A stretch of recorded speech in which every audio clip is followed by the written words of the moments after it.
This story is called The Shepherdess and the Chimney Sweep.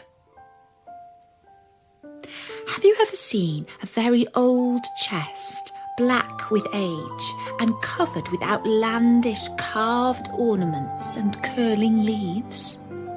Well, in a certain parlour there was just such a chest, handed down from some great-grandmother.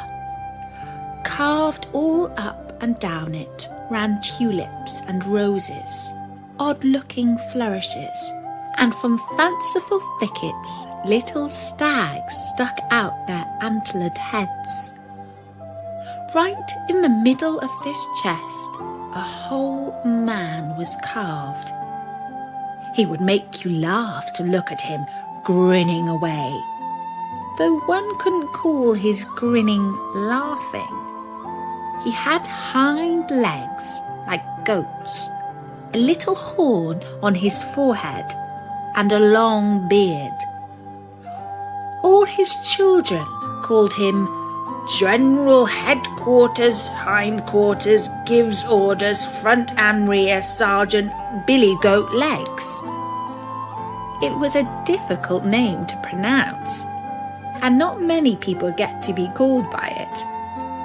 But he must have been very important, or why should anyone have taken trouble to carve him at all?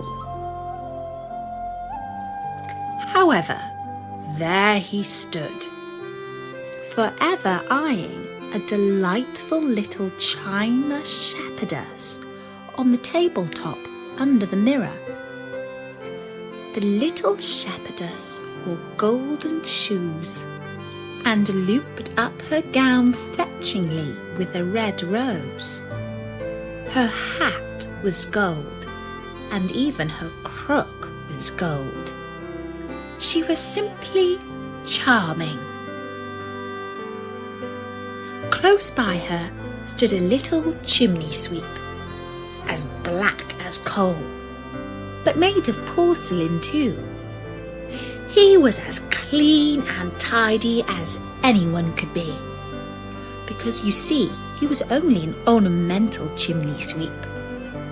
If the china makers had wanted to, they could just as easily have turned him out as a prince, for he had a jaunty way of holding his ladder, and his cheeks were as pink as a girl's. That was a mistake, don't you think?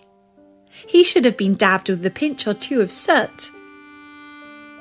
He and the shepherdess stood quite close together.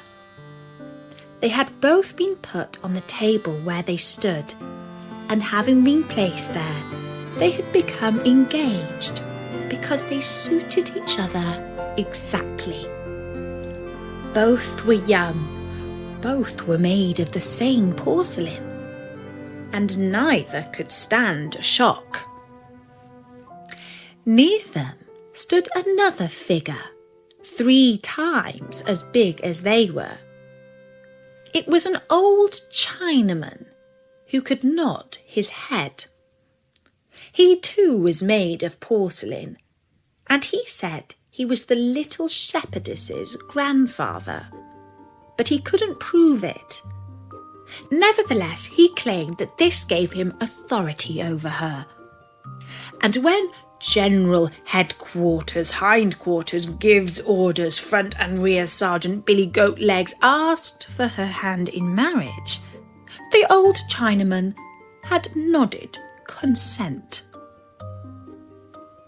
"There's a husband for you," the old Chinaman told the shepherdess. "A husband who I am inclined to believe is made of mahogany. He can make you Mrs. General Headquarters, Hindquarters, Gives Orders, Front and Rear Sergeant Billy Goat Legs. He has the whole chest full of silver, and who knows what else he's got hidden away in his secret drawers." "But I don't want to go and live in a dark chest," said the little shepherdess. "I have heard people say he's got 11 China wives in there already." "Then you will make 12, said the Chinaman.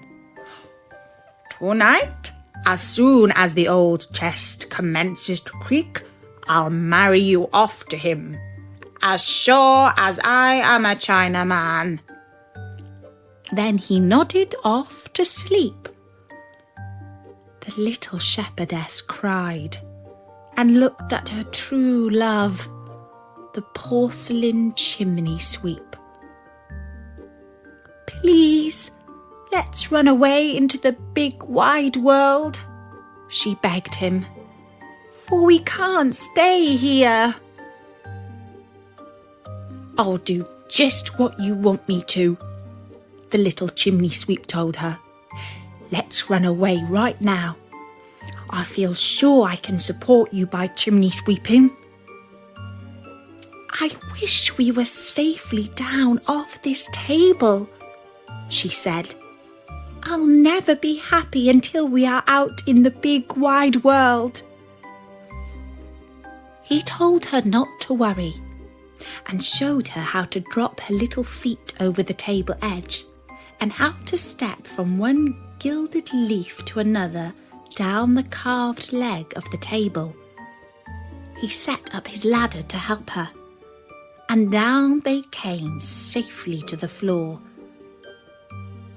But when they glanced at the old chest, they saw a great commotion. All the carved stags were craning their necks, tossing their antlers and turning their heads. "General Headquarters Hindquarters gives orders front and rear." Sergeant Billy Goatlegs jumped high in the air and shouted to the old Chinaman, "They're running away!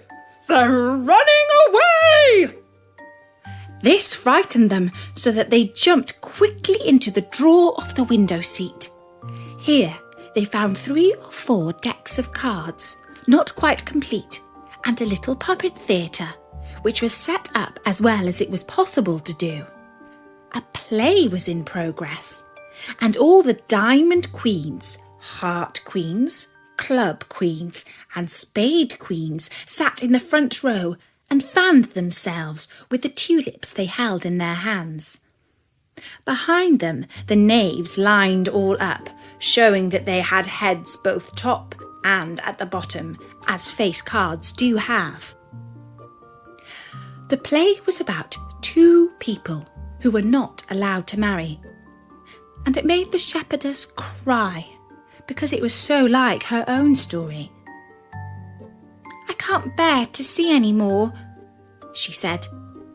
"I must get out of this drawer at once."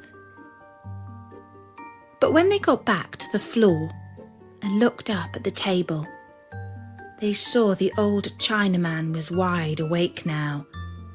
Not only his head, but his whole body rocked forward. The lower part of his body was one solid piece, you see. "The old Chinaman's coming!"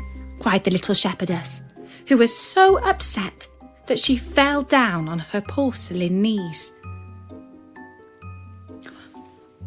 "I have an idea," said the chimney sweeper. "We'll hide in the potpourri vase in the corner. There we can rest upon rose petals and lavender, and when he finds us, we can throw salt in his eyes." "It's no use," she said. "Besides, I know the potpourri vase was once the old Chinaman's sweetheart, and where there used to be love, a little affection is sure to remain. No, there's nothing for us to do but to run away into the big wide world." "Are you really so brave that you'd go into the wide world with me?" asked the chimney sweep. "Have you thought about how big it is, and that we can never come back here?" "I have," she said. The chimney sweep looked her straight in the face and said, My way lies up through the chimney. Are you really so brave that you'll come with me into the stove and crawl through the stovepipe? It will take us to the chimney. Once we get there, I'll know what to do. We shall climb so high that they shall never catch us, and at the very top there's an opening into the big wide world. He led her to the stove door. It looks very black in there, she said. But she let him lead her through the stove and through the stovepipe where it was pitch black night. Now we've come to the chimney, he said. And see how the bright star shines over our heads. A real star, high up in the heavens, shone down as if it wished to show them the way. They clambered and scuffled, for it was hard climbing and terribly steep way up high.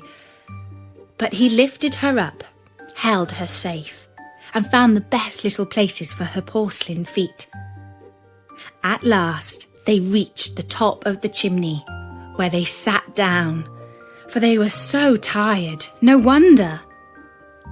Overhead was the starry sky, and spread before them were all the housetops in the town. They looked out on the big, wide world. The poor shepherdess had never thought it would be like that. She flung her little head against the chimney sweep and sobbed so many tears that the gilt washed off her sash. "This is too much," she said. "I can't bear it. The wide world is too big. Oh, if I were only back on my table under my mirror. I'll never be happy until I stand there again, just as before. I followed you faithfully into the wide world, and if you love me the least, you'll take me right home." The chimney sweep tried to persuade her that it wasn't sensible to go back. He talked to her about the old Chinaman, and of General Headquarters, Hindquarters gives orders front and rear, Sergeant Billygoat Legs, but she sobbed so hard and kissed her chimney sweep so much that he had to do as she said, though he thought it was the wrong thing to do. So back down the chimney they climbed with great difficulty, and they crawled through the wretched stovepipe into the dark stove. Here they listened behind the door to find out what was happening in the room. Everything seemed quiet. So they opened the door and, oh, what a pity! There on the floor lay the Chinaman in 3 pieces. When he had come running after them, he tumbled off the table and smashed. His whole back had come off in 1 piece, and his head had rolled into the corner. General Headquarters, Hindquarters gives orders front and rear, Sergeant Billygoat Legs were standing where he always stood, looking thoughtful. "Oh dear," said the little shepherdess. "Poor old grandfather is all broken up, and it's entirely our fault. I shall never live through it." She wrung her delicate little hands. "He can be patched," said the chimney sweep. "He can be riveted. Don't be so upset about him. A little glue for his back and a strong rivet in his neck, and he will be just as good as new and just as disagreeable as he was before." "Will he really?" she asked, as they climbed back to their old place on the table. "Here we are," said the Chimney Sweep, "back where we started from. We could have saved ourselves a lot of trouble." "Now, if only old grandfather were mended," said the little shepherdess. "Is mending terribly expensive?" He was mended well enough. The family had his back glued together and a strong rivet put through his neck. That made him as good as new, except that never again could he nod his head. "It seems to me that you have grown haughty since your fall, though I don't see why you should be proud of it." General Headquarters Hindquarters gives orders front and rear, Sergeant Billy Goat Legs complained. "Am I to have her, or am I not?" The Chimney Sweep and the little shepherdess looked so pleadingly at the Chinaman, for they were deathly afraid he would nod. And neither did he care to tell anyone that. Forever and a day he'd have to wear a rivet in his neck. So the little porcelain people remained together.